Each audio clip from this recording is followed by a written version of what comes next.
Welcome back to SpeakPact. Thank you for joining our podcast. Today, you are going to dive into the world of why a speaker would even want to consider going to the trouble of writing a book, right? We're already getting their content out there. Why go to that trouble? Well, we have an expert in that space with us today, Brenda Hare, and she has really created an ecosystem that can make books pretty darn worth doing. So, welcome to the stage, Brenda. Thank you. Thank you for having me. Yes, I'm excited to share how easy it actually is and what speakers can do to get started. Well, that's probably the first question that comes to most speakers' minds, right? Because especially in my world, a lot of the speakers that come and listen to the Speak Pack podcast and kind of hang out with me, they are high achievers in other areas who just happen to want to also utilize their voice to get a bigger message out there, to get some of their strategies out there. So let's say doctors, CEOs, right? People who have pretty packed schedules and speaking on top of it. And now what? Writing a book, right? That it just seems daunting and like a huge amount of work. You seem to have dialed in a more simple process. I know you do book writing retreats and different things. Tell us why, from your angle, it doesn't have to be so daunting. Yes, great question. So, here's the thing about writing a book there's a lot of variables, and so it can seem very daunting, but I'm the expert in that. And if you lean in on me, I'll take you to the finish line. So, I have different ways I work with professionals, as I call them, because they're not necessarily writers, right? They're speakers first. Like you said, they're doctors first. I have a lady right now that I'm working with. She's a professional speaker. And when I heard her speak, I was looking around the room going, where are her books? Like, why doesn't she have books? She's a phenomenal speaker. And each session, she was the keynote at an event, and each session was a chapter. And I'm like, where is her books? And so instead of taking notes as a participant, I started taking notes on this is chapter one, this is like this is what she needs to be doing. And by the end of it, of course, I went over and talked to her, and she actually called my name and said, I need to speak to you. And I said, I know, because you need to write a book. And she said, how do you know? And I said, I know. And that's the thing. It's a lot easier than they think, but they're not writers. And so how do professionals that aren't writers, whether it's you're a professional speaker, which that's a great profession in and of itself, but like you said, so many of them are also doctors, lawyers, uh, any profession really, realtors, they could all have their own book. How do they do it? They already have the content. Most of them are Mhm. living and breathing it every single day, right? They're producing it somehow, whether they're talking to a client or whatever. So I encourage people to record themselves, to use that as a way to gather their content and then give it to professional to format it, whatever that looks like. So this particular author that I'm working with right now, I'm calling her an author because she is one now. Um, she doesn't even type. So she literally had to have everything transcribed from her recordings. She does not even type. She does not even know, like, doesn't open Word, doesn't open. And that's fine. You don't have to, those don't have to be your skills, right? You're the expert in what you're the expert in. And that expertise is what your audience needs. They don't need you to be an expert writer, an extra, a book publisher, a book marketer, all of those things. Let those professionals handle that, and you do what you do. Yeah, one speaker I've had the privilege of getting to know and talking with, his uh, original language is Spanish, right? Mm-hmm. And he wanted to write a book for America, for North America, but was concerned that he might not get the grammar just right, all of the Mm-hmm. things, right? And you're exactly right. Whether it's you or another professional, there are people who that's their space. They can make it all Exactly. pretty for you. What they don't have is your approach, your point of view, Mm-hmm. your stories, and your methodology, right? Your Exactly. strategy and your framework. So That's exactly it. is there ever a case, an instance where you would tell a speaker, yeah, go out, write a book on your own. You can do this from beginning to end and you're going to be fine. Like for what who would fit that sentence from you? Primarily someone who doesn't have the means to hire the professionals, right? It does cost money to invest in the professionals. In the case you were just talking about, that person would definitely need a developmental editor to make sure that they're translating properly into the English language. And that's the most expensive part of publishing a book, is editing. So if you can't afford that, you probably need to start on your own and do it. Now, I don't ever suggest people self-publish without using a professional, because it's going to show in the end result, and that's not going to help you. That's not going to get you to where you need to be. But there are certain things you can do yourself. If you can type, you can write your own, physically type your own words in. There are other ways to get your words in digitally as well. And so you can do some of those things yourself. If you don't, you can pay a transcriptionist. You can pay, someone to literally come alongside you and take notes and ghost write your book for you. There's all levels. It's a matter of what you can afford and can't afford. And some people just starting out as speakers, they don't have a lot of income to, that's why they're trying to become a speaker, right? Is to make the income. And so there might be some things that they need to do themselves. And I have a program for that. I have a group coaching program for people who are more DIYers, who want to get in there, learn the content, learn the process, have the time to invest in that. And then on the opposite scope of that, I have professionals who, they don't have the time, but they have the money and they're willing to just pay somebody else to do it. They don't want to learn it. They're doctors, lawyers, professionals in other areas that they don't have the time. And so they would rather just pay someone else to do it. So either way you come at it, there are options for you. I am a believer that if you're a professional and an expert, like you said, if you have a methodology, especially if you're already that far in and where you have a method that you're teaching someone, whatever that is, whether you're a doctor and you're teaching a health, methodology for health or weight loss or whatever it is, you already have the method. That's a huge part of it right there. Teaching people that and pulling that out of someone is difficult, right? But if you already have that, the rest is cake. It really Well, is. what is okay? So most speakers are going to say, I know I'm not going to get rich writing a book. I don't Mhm. want to invest a lot of time or money into doing that. In your experience, the authors that you've worked with, what is the actual practical Yeah. ROI and the tail? Like, when can you really see that book Mhm. at least paying for itself, if nothing else? Yeah. So speakers who are actively speaking have a better chance of seeing that ROI quicker, right? And that you don't have to already be a speaker. When I came out of the gate with my first book in 2018, I set myself up on a speaking tour. I set myself up on a 16-week book tour because I did want to sell books right out of the gate. And we teach you how to do that if that's what you're interested in. Now, if you're already speaking, like the case of the author that I was talking about earlier, she's already booked out. I mean, she's been booked for years and she's sitting in rooms of 300 and more people. Having a book is a no-brainer. You're going to make more money than, just it's ticking down right then. The minute you walk in the door, people are like, "Oh, she's got a book, let me buy." Even before you're opening your mouth, they're buying the book because they're saying, "Oh, this is a professional. I came here for her content and she's got it packaged right here for me. Let me grab the book now." So the ROI is a lot quicker if you're already a book speaker. But if you're not, we can set you up to Well, get and those bookings, do that, and you're yeah. going to get the booking faster because you have a book to back you up. You're seen as the expert. I mean, think about it. It's just like with anything else. I was just talking to someone else. If you're standing next to your choice is between two speakers. This one has 10 books. This one has none. They're speaking on the same topic. Which is the perceived expert? They might both be, but the one with the books backing her or him is going to be perceived as the expert for sure.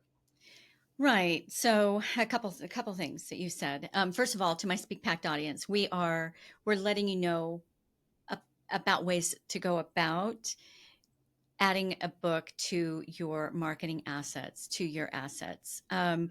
Whether you do it on your own, take some of this advice, do it on your own, or you hire somebody like Brenda, um, or you happen to have somebody in your family who's maybe written a book, right? We just want to bring you the information. So I just want Absolutely. to And it's an make that additional clear. stream. Yeah, it's an additional stream of Mhm. income for them, right? It's kind of the flip side. When you're someone starting, they want to be a writer, we have to teach them the additional streams of income because, like you said earlier, the profit on a book, you're selling a book. If you're selling it directly, you maybe will make $10 to $15 on it, depending on what you're selling it for. But if you're going through any retailer, you're lucky to walk away with $5 a book. it's going to take a lot of money to live off of, a lot of books to sell, right? To live off of that income. So we teach authors different streams of income. If you're coming as a speaker or you're already interested in being a speaker, well, then there's already an additional stream. So this is just adding an additional stream for you. And it's once you're established with your method, with your topic, with your area of expertise, the diversity of products that can come of it, books, journals, Bible studies, whatever it is, it's just endless. And so you can rapidly recoup that additional income Yeah. through And books. some of the powerful ways that I've seen speakers utilize books is it's absolutely a door opener. Like you said, it does establish a certain amount of authority. It's not the end all be all. It's part of a bigger package of Absolutely. assets that you bring to the table, the way you present yourself, the way you bring your other speaking and marketing assets. But it certainly is a boon. And I encourage, if you are a speaker, have a book. I'm speaking to myself. I've, had books in my mind, Mm-hmm. right, for years, but I'm one of those that I don't know how I could carve out the time. I'm sure I've got a dear colleague, and when she's ready to write a book, and I think she's got four or five, she sets her alarm for 4:30 every morning because she's also a busy businesswoman, and she gives herself the 2 hours right in the morning to write. So where there's a will, there's a way. You can Absolutely. figure it out and find a way, but it certainly is nice to be able to link arms with somebody who that's what they do, and they can help you get that done. um, when in terms of ROI, I wanted to talk about some of these different streams of income that you were alluding to. So number one, it's a door opener to not only more engagements, but higher higher value engagements. Number Absolutely. two, if they can't reach your your speaker's fee, let's say let's say you're Mm-hmm. $15,000 speaker and their budget stops at $10,000. That other $5,000, depending on the size of the group, can be pulled from another budget, their L&D budget, the learning and development budget, if that organization happens to have that. And they can pull funds from that budget in order to buy your book, right, for each member of the Absolutely. audience. To me, a book is like Velcro, like a glue. I just interviewed uh, a fabulous lady this week who what she utilizes her books for is opening up the doors for speaking engagements, and she happens to be a branding and marketing expert. So one very well-known makeup company, right, she happens to love their lipstick, and so she actually will send her book with a little brochure that's actually personalized to the biggie, right? Whatever CEO Mm-hmm. or C-suite level person she's speaking to, and speak very specifically to them why she loves their brand, why she chooses them over others, why she's actually made it Mm-hmm. part of her brand. And by the way, here's my book. Um, that is very memorable, right? There can be Absolutely. a Yeah, lot of it certainly people. is. Yeah. I think where people go wrong with that is that people see their books as business cards in the sense that they're handing them out to everyone on the street. Everyone they meet, they're handing them to them. Whereas in your example, she's very specifically targeting her ideal event planner, right? Mhm. And that's where using your book as a business card is very strategic and makes perfect sense. Where you Yeah. don't want to waste it is passing it out to everybody and their brother Yeah. that's not going to make that decision, right? Getting it in the hands of the decision maker is what's important. But it has to be packaged professionally in order to do so, right? You can't have a self-printed horrible cover, all of those things. Or if they Google the book, it's sitting next to another book with the same title, and this title has 15,000 reviews, and your book has none, and they're looking at the two, going, "Well, why is this book titled the same as this?" And this doesn't make any sense, and right then it's done you a disservice. So having it professionally done is so important. Using it that way is huge. The other way I like to see it used is that um, sometimes speakers, especially when they're just starting out, they will try to do free stuff. They're like, I just want to speak everywhere so I can get some video of myself speaking, so I can get, the brand new speakers out there. They're like, I just want to speak anywhere I can practice my speaking, right? Well, great. You're going to get lower paying gigs. And the way to supplement the income is by having those books in the back of the room, because you're going to sell more books that way. You're going to bring in that additional income.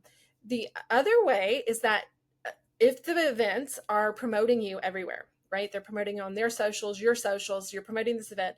People who cannot attend the event, they may go Google you and buy your book because they can't attend the event, but now it's additional marketing for an asset that you already have. So it's not even the asset that you're marketing for, but they're finding a resource that they can buy from you. And that's really important. I love that you brought that up because I've done it. I've actually done that. Oh, I'd really love to go to that event. I can't. But Mm-hmm. oh, I see they have a book. Let me grab the book. Yes, I absolutely love that. All right, so let's talk about brass tacks, right? Whether it's with Mm-hmm. you or with an organization similar to you, Mm-hmm. what should a speaker expect to invest in time and in money to hire somebody like it's publish and tell. I love that. Mm-hmm. Instead of publish and sell, you say publish and tell. But to hire an organization like yours to help them from A to Z, and how far do you go? Do you actually get them published with a big publishing house, or is it more of a self-publishing thing? Kind of give us the ABCs of how that Absolutely. really works. What would I as an invest as a speaker need to know going in that I'm going to need to invest with my time and my pocketbook? Yes. Great question. Tons of variables. That's probably the worst part about the publishing industry is there's so many variables. But understanding your options is really important. So I'll try to make it as clear as possible. So in the publishing world, you have self-publishing over here, and you have traditional publishing over here. And in between that, there's about a million different opportunities. Hmm. Many are called vanity presses. Some are called, they'll call themselves hybrid publishers. There's a lot of different names in between. And the biggest thing to know is that when you're self publishing, you're pretty much doing everything yourself, or maybe you're hiring some professionals to do a couple pieces, but you're the one who owns the rights to your book. You're making all the decisions, and you're ultimately the responsible party putting it up. Yeah. And you also paying all the expenses, but you're getting all the royalties back. On the traditional side, you may or may not get to make all the decisions, and you don't get to keep all your royalties, and you may or may not get a advance. It just depends on who you're going with, what they see, that type of thing. Now, if you're a huge speaker, you're getting those $15,000 speaking engagements. You've got a huge following on socials, all of those things. You're likely to get picked up by a traditional publisher because they want to make money off of you, and so they're going to align themselves with somebody who has a big audience. Whether you want to share your money with them, your royalties with them, is up to you, right? Because you can ultimately pay on the front end someone like myself to professionally self-publish you. You'll get all the bells and whistles that you would of a traditional publisher, but without having to share the royalties.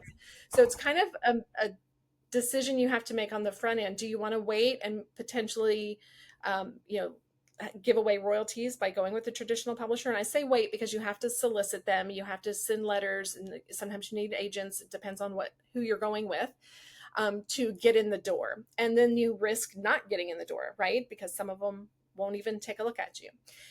Or you can go quickly to market. You can, especially if you have your information already, you can get it written, published, everything good to go.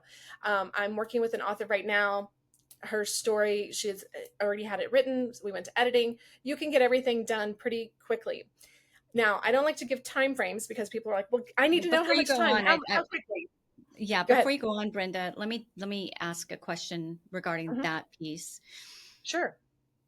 Is is there a lot to be said, or is there a diminishing value in going with a traditional publisher for the prestige, for the authority that company brings? Is that still a valid thing, or with our digital world and some of the self-publishing has become a lot easier than it once was? So it used to be a vanity thing, but now it kind of is a dollar, like it's you have control over your own content, and Mhm. you get the money, right? Instead of the pennies, you get the Right. dollars.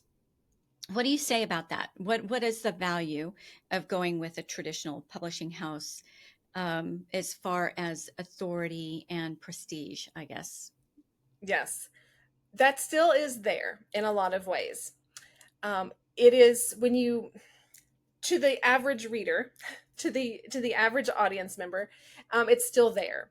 For someone who knows the industry backwards and forwards, when I look at books and people are like, "Oh, my publisher, I'm so excited," and then I'll look at the book and I'm like, "This isn't a publisher at all. This is, and you really look, because I know the difference, right?" And so a lot of people are calling their publishers when they're actually not. They're self-publishing using somebody else's name. Mm, And so, even some of these bigger publishing houses, because the self-publishing industry has exploded because of the digital age, um, even some of them now have these vanity presses that they're helping people self-publish. You can pay them now to get their name, that type of thing. So there is some of that happening, and so that's watering down that prestige a little bit. But there's still those big names out there that, if you signed on with them, you're going to get the prestige. You're probably going to get on some of the talk shows and things like that because they're going to set that up for you. mhm. But that's going to cost you royalties and all that. And so it's just a matter of where your priorities lie. How soon do you want to Weighing get it your all content out out. there? Yeah. Do you want to And own then it all? Do you not? That type of thing. also, if your self-published book it does really, really well, uh, from what I've seen, you are much more likely to then attract maybe one of the bigger publishing houses. Um, so there's that piece Yes. too. Yeah, it works both ways.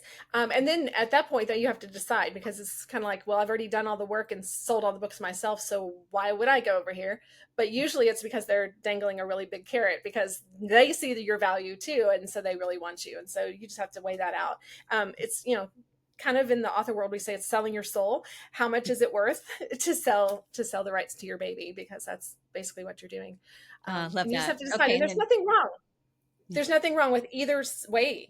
There's nothing wrong with traditional publishing at all. If one called me today and had a great offer, I would probably go traditional, um, depending on what it was. But more than likely, I wouldn't, just because I can do it myself and I know how to do it myself.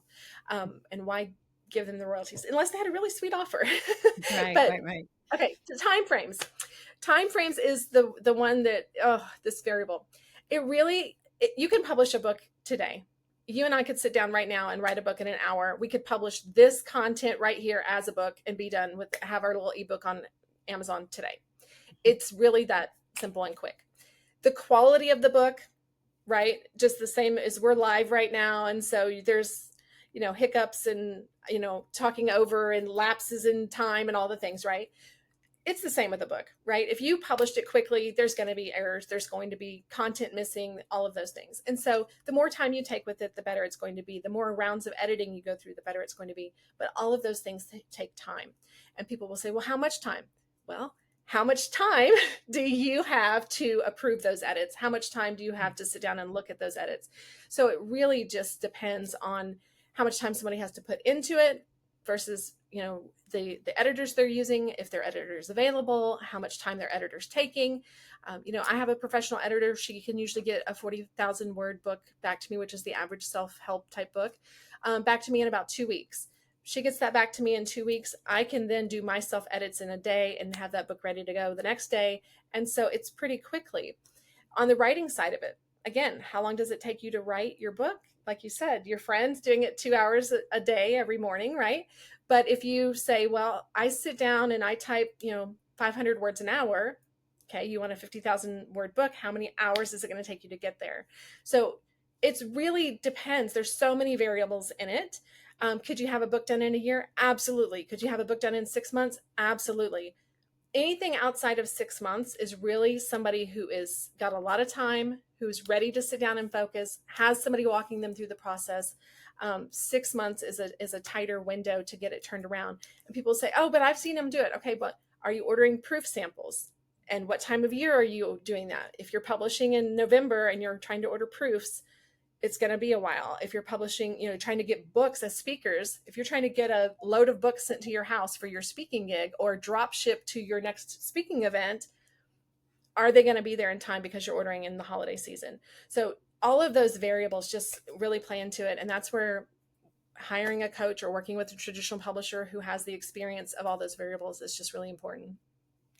Okay, fabulous. What should they expect to pull out of pocket? Yeah, great question. For my services, if you just want to come to me, you have a finished project and you just want cover design, interior design, all of that, you're looking at around 2000, depending on your word count for editing and all of that, around 2000. So it's not too bad. That's with you owning all the rights to your book. Now, if you need more in-depth help and you need one-on-one coaching and all of that, my private coaching starts at $10,000. That doesn't include that $10,000 or that $2,000 fee. So you're looking at 12 for the entire package. If you're looking for group coaching, my current group coaching rate is $997 for the year or $97 a month. And that's group coaching. Either program is twice a month. You'll see me face to face. Whether I see you face to face is whether you're a private client or not. So my private clients, we meet on Zoom or in person if they're local, and twice per month, give them their assignment. They do their assignment. How far do you take them? Because really 12,000 is not a lot from beginning to end, right? Right. It's an investment for sure, but I've seen numbers much bigger than that. So Oh yeah, much bigger. how far do you take them? Do you take them from concept all the way to pitching? I take What? this is Yeah, I guess you're yes, not pitching to get it published because you're to self-publishing. So yeah. correct. Where I'm taking them from concept to whatever finish line they can get to in a year. Those prices cover a year. So if they don't do their homework, they don't write their book, they hem haw around or whatever, they're not going to get finished. Now, my goal, and it's funny, people will laugh at me because I get angry with my clients when they don't do their work because I'm like, you've paid me. I want to help you. And my husband's like, just let them pay you. And I'm like, I can't. They have, like, they're paying me for a reason. I want to help them. And so I really stay with my clients and try to get them across the finish line because that's what they paid for, right? They want a published book in hand. Now, if they publish their book within 6 months and they're ready to, and I have a client like that right now, she's published one book. I think she published it within 2 months of becoming one of my, she's in my group coaching. Within 2 months, she published. I may be a little, it may be more like 3 months. She was pretty much done with the book. She went through, polished up her framework, and then went into editing.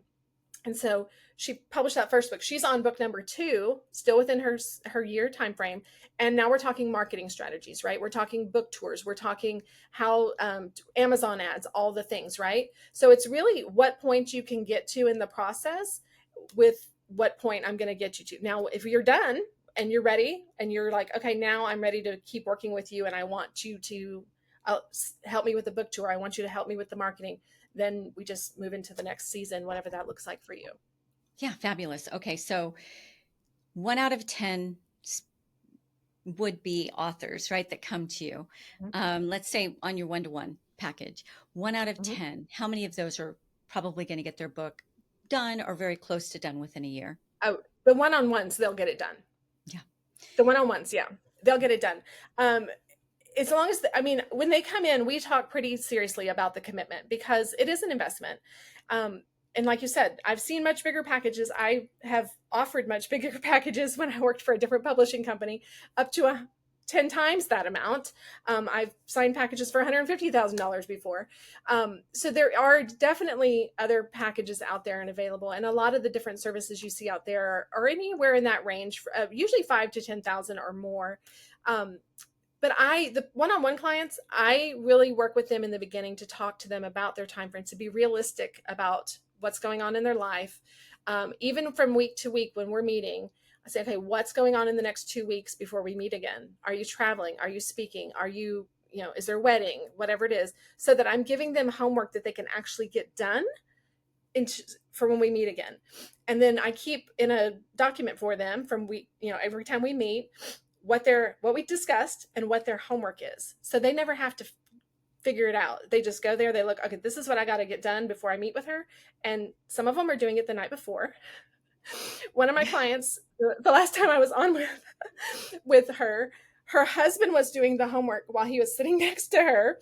And I was like, so are you done? She's like, no, he's doing it right now. He's typing it for me right now. But, I'm keeping them up on But it. it's I'm going, pressing right? It's momentum, it's because moving.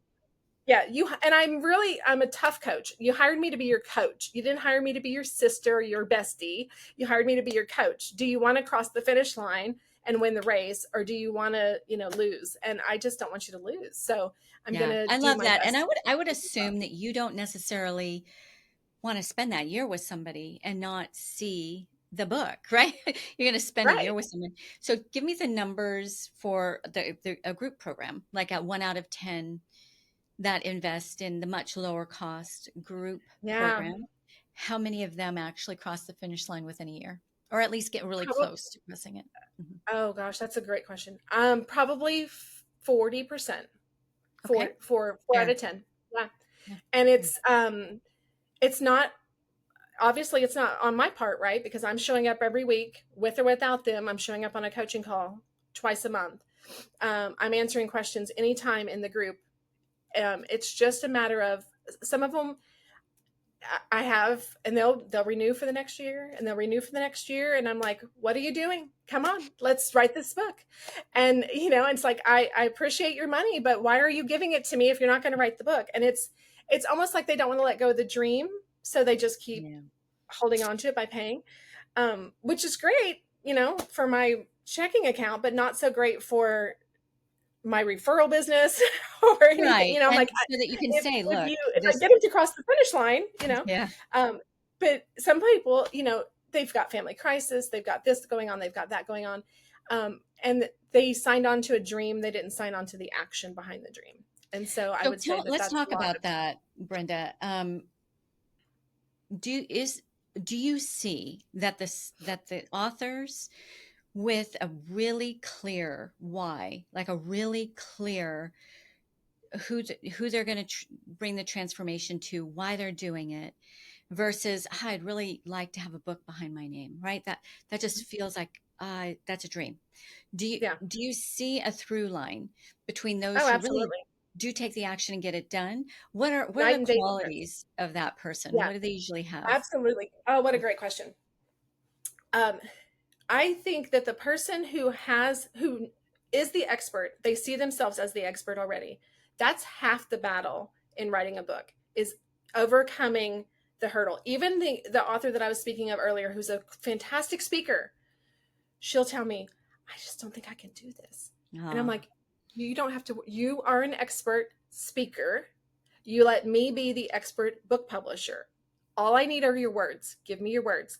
And so, and there's different levels. If somebody truly needs a ghostwriter, we'll get them a ghostwriter if they can afford that. But someone who they've got to have the oomph to get past. Now, the qualities, they have to be a go-getter, an action taker, a self-starter, someone mm, who's going to get up and do the work without somebody holding their hand every day. Whether you're a private client with me or a group client with me, I'm not going to hold your hand every single day. I just can't be there for you. I'm not waking up next to you going, come on, honey, get out of bed, write your book. Um, so someone who is a self-starter and can really see that. But if you already have, like, especially speakers who, even if they're just starting and they're just like, I have this message, it's so clear, I've got it outlined. If they have one speech outlined, they have a book. They're mm, ready. They're ready. mhm. They just need to sit down with me and let's discuss it and get it out. If Package they it have in book one format. speech Yeah. outlined, they're ready. Fabulous. Okay, I love that. And if you're a speaker, you should have that, right? Yeah. So fabulous. Tell me a little bit about what kind of money and even impact is the Mhm. average speaker leaving on the table if they don't have a book? I would say that if you're speaking, you're leaving for every body that's in the room. So if you're speaking to a room of 50 people, you're leaving half of those people would buy a book from you. So if you're speaking to a room of 300 people, 150 of those people would buy a book from you. If you're selling that book directly to them, as you should be as a speaker, you're going to be making about $10 a book. So at every speaking engagement that you have 300 people at, you're leaving $1,500 right there on the table. And that's just for the one book, right? That doesn't include if you have a journal to go with the book or whatever other um, extra materials you may have. You're leaving it all on the table. I've seen speakers speak that don't even have a sign-in list or a check, like they're not even collecting emails. Yeah, I have a yes. I am so with you, sister. That just kills me. But yes. Yeah. I'm like, what happens when you do have a book out? What are you going to do then? You're going to sell to who? Because you've been speaking for 4 years with no emails coming in. No, Right. collect the emails. Um, yeah, they're leaving money on the table. I would say about 50% of the room usually buys um, at least one book. If you have multiple books, you're going to sell half of that again in multiple books. That's pretty much been the proven case for myself. I have over 10 books. 4 of those are business books, so it's a completely different audience from the others. But depending, and 2 are author books. So it depends on my audience that I'm speaking to. But when I'm speaking to Christian authors, I'm selling the 6 of my books to all, and they're going, and there's series. And so they're buying 2 at a time. But it's really that simple. Yeah, In and fact, I'd like I to will, take the money. I'm sorry for no, go we ahead. have a little bit of a delay, so it feels like we're talking over each other, but it's in certain parts. But I do want to talk about the money piece a little bit more because there's Mhm. impact, right? That lasting impact Absolutely. is a um, whole different set of why you'd want to, whole different reason of why you'd want to do the Mhm. book. But I'm with you, Brenda, on the sell of the books is obvious monetary gain. What I've seen to be really powerful for books is a person who's willing to buy your book is generally also the person who's willing to become your premium level client should you offer a service on the back end, and you are Yes, less forgettable if they've got your book in their hands, right? They bought the book, absolutely. they're flipping And if through it, and you, they're like, "Ah, this is fabulous. I'm going to do it, but I don't want to do it alone. Let me call up yeah. Brenda Hare and have her help me." And then if you put all your back ads in the back, they know exactly how to connect with you and for what, right? So if they want to hire me as a speaker, it's in there. If they want to work with me as a coach, it's in there. So we teach that as well for our authors, what to put in the back for their back ads, even if they're not ready. Like if you have a brand new speaker and they're like, okay, I'm going to write this book. What do I put? And I just walked through this with one of my authors. We put a speaking ad, and she's like, I don't know what I'm speaking on. And I'm like, you're speaking on your book. So let's break down the chapters in your book. What are the topics from that? Those are what we're listing as your topics for you as a speaker. These are the speakers, the things you cover. So breaking that down for them is so much more simpler than they think it is. They really only need one good speech written. They've got their book, they've got a course, they've got their one-on-one, coaching if that's what they decide to do. There's just so many options with just one good speech. Yeah, It's and really one good I speech. love that you said that, Brenda, because one talk, I call it a brand, a signature brand, Hmm. versus a signature talk. One talk, one book, one course is Hmm. 100 different talks, books. It's 100 different Yeah, talks because what you emphasize within the for that particular audience, it's still the core hmm, of your brand, right? It's still the yes. core of who you are and what they came Hmm. to expect from you, because you don't want to be all over the place. You need to snap back to that core brand, but it can Absolutely. still, how you emphasize how deep you Hmm. go in a certain area gives Yes. them so much more than maybe the last time that they heard you, or an organization wants you to focus right in a certain way. You're like, I just have one talk. No, you don't. Done right, even if it's a one book, they can emphasize a certain chapter, a certain section. So much Yes. there. And in And your case, you've expanding got and 10. yeah, and expanding and contracting on the one thing. So, like my first book has 16 chapters. So there's 16 talks right there. Then you've got each chapter itself. I can do a 5-minute speech on, or I can do an hour long, or I could do a whole women's retreat. It really just depends on what the event planner needs for me. And if they need a specific topic that I maybe don't have in the book, is there a way for me to tie that back to them? And Mm, I'm sure this is something that you help your speakers with. I help my authors with it, is seeing how that ties together, because sometimes they're so in it they can't see the bigger picture and how it ties together. So really helping yes. them see the bigger picture. One of the things that for me as an author, I started out wanting to be an author before speaking. And I think people are either writers or speakers primarily, and then they maybe have the other overlapping, right? But a lot of these programs that are out there, vanity presses or even coaching programs, they teach people to be, you've got to be an author, speaker, coach, an author, speaker, coach, an author, speaker, coach. It's like, well, not everybody's meant to be those things. Not everybody is meant for that. And so understanding what that looks like for yourself, you may only have one book in you, and that's okay. You don't have to have 10. If you have that one, it's going to help expand your income. It's going to help expand your reach, your impact, like you talked about.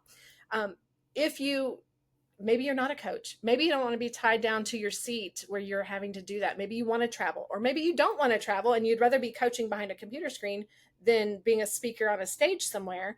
Then there's that option too, right? So really figuring out what it is for you and how those things work in your world is important to me to help my authors succeed, because trying to be something that you're not is never helpful. That's why I help people write their books, because if you're not a writer, trying to be a writer is no fun. Writing as a writer is hard enough. So let me help you write the book without having to become the writer, right? Yeah. So on that note, first of all, fabulous advice all the way through. And I've got two Thank you. more really important questions for you. But before we go there, and tied to what you're just now saying, at this point in the show, there are people out there who've been really marinating in the fact that they want to do a book, and they just don't even know where to begin, or really how to finish, how to cross that finish line. So for them, how do they reach out to you, get on a phone call with you, kind of investigate whether or not you'd be a good fit for them?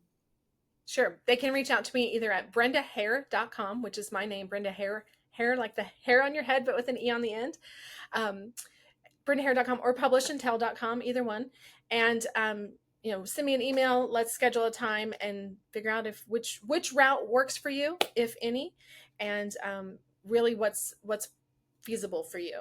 Some people will get on those calls and they'll ask. I had a lady the other day. We had a call and she said, "I have 3 book ideas, and I'm not sure if they work together or not work together." And so helping her figure out if there was an umbrella for those 3 books to fit under was what we spend our whole time doing. Now, that was actually a paid consultation because it was a little bit more than just asking, the questions. But I do that as well. So if someone's just like, I need an hour with you just to pick your brain, then I do have that option too. And then if they decide to come into my program, I roll that fee over into their program so that Oh, they, nice. That's don't very pay double. fair. So we'll make sure to Yeah, have the links in the description. But if you're just great. Thank you. listening, it's pretty straightforward. Brenda, you should know how to spell Brenda. Hair, you should know how to spell hair and stick an E at the end, right? Yeah, That's fabulous. that's it. Okay, I have a last question, and then I have our signature closing question.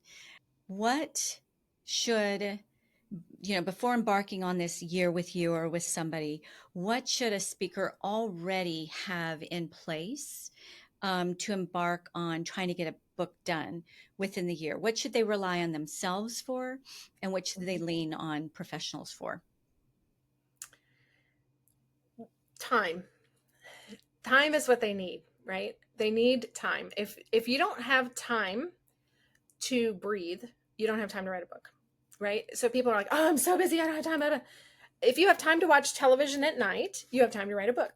If you have time to take a nap on a Saturday, you have time to write a book. So time is the number one thing that people need in order to get their book done. How they spend that time then becomes the priority, right? They have to make it a priority to get the book done. Now, what should they hire out for and what should they do themselves? It's really up to the person. A lot of people will say, and you might have alluded to this in the beginning, but maybe if you have a family member who's published a book or you have this, and that's great if it's a professionally published book. What happens a lot, and I'm constantly repairing things for people. I'm working with an author right now who paid someone a lot of money to publish her book, and on the back of her book, on her book cover, currently on Amazon, it literally says synopsis, book synopsis, author bio. I'm like, oh Oh dear, no. who put that? And so if that's the person you're asking for advice because that's your friend who published a book, then you're going to get that advice. And so you don't want that advice. So really looking at the person, like if it's okay to ask someone for advice, but look at what they've got, right? Look at their book. Would you buy their book? Do you like their cover? Is their editing any good? Before you ask them. Even I hear a lot of times people say, oh, well, my sister was an English teacher for 15 years. Great, but has she ever edited a book for sale? There's a difference. And so, understanding, the different styles, and Chicago manual style is different from editing third grade English, and so really knowing who you're working with and the end result. So I just tell people, even out there in the world, I see it all the time. There'll be a speaker or somebody will pop up as a new publisher and they'll say, work with me, work with me. And you're like, well, where are your books? And they're like, well, I haven't published. What? You haven't published, but you want to publish me.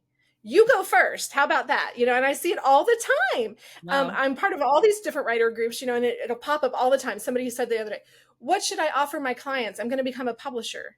And I'll say, well, how many books have you published? None. And that's literally the advice I typed on Facebook. Go publish your first book first, and then you'll know exactly what they need. Because, Yes. and so you've got to see who you're working with. Do they know what they're offering?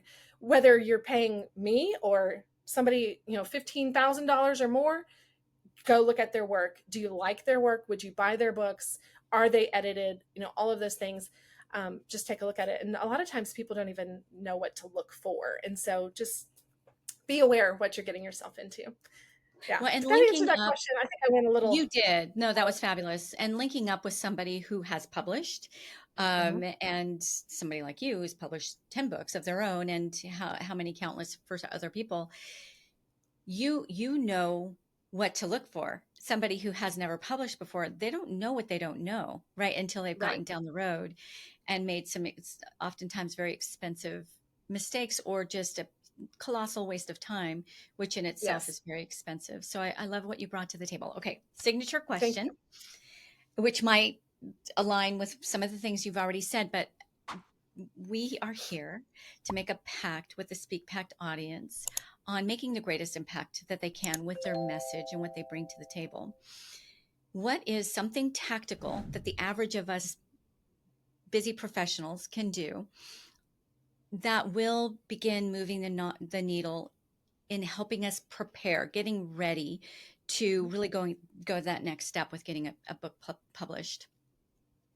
I love this question. And it's so much easier than people think. Record everything. Mm, Anytime you go to speak, record it. I don't care if it's at a 5-minute MOPS group and you're speaking, record it. If you're record, record, record, record. Because even if you never publish a book, you should be listening to your own recordings as a speaker, right? To improve and move the needle in your own speaking business, right? Like even today, I've heard myself say the word absolutely. I don't know how many times. I'm like, where did this word come from today? The word of the day, absolutely, in my book, apparently.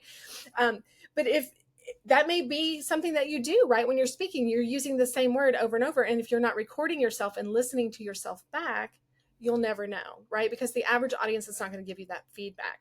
I remember we hired this lady at my church to be our worship speaker or our worship leader. And she was a great singer, but she was not comfortable praying in front of other people and really leading people in worship. And so the first thing out of her mouth every time after the song ended, she would go, and then she would start. And it was a big every time. And so after about 3 months of this, I said, I can't do this anymore. I've got to go talk to her. And so I said, I don't know that you're aware of this, but every time when you grab the mic, the first thing you say is, I said, just now that I've made you aware of it, think of another word that you can say. Maybe you're saying amen because the song just ended. Maybe you're saying, right. But she would have never known. She's not listening to herself back, right? But if you're listening to yourself back, you're going to catch those things more often. I listen to myself back, but I also ask my husband a lot because he'll often come to my speaking events.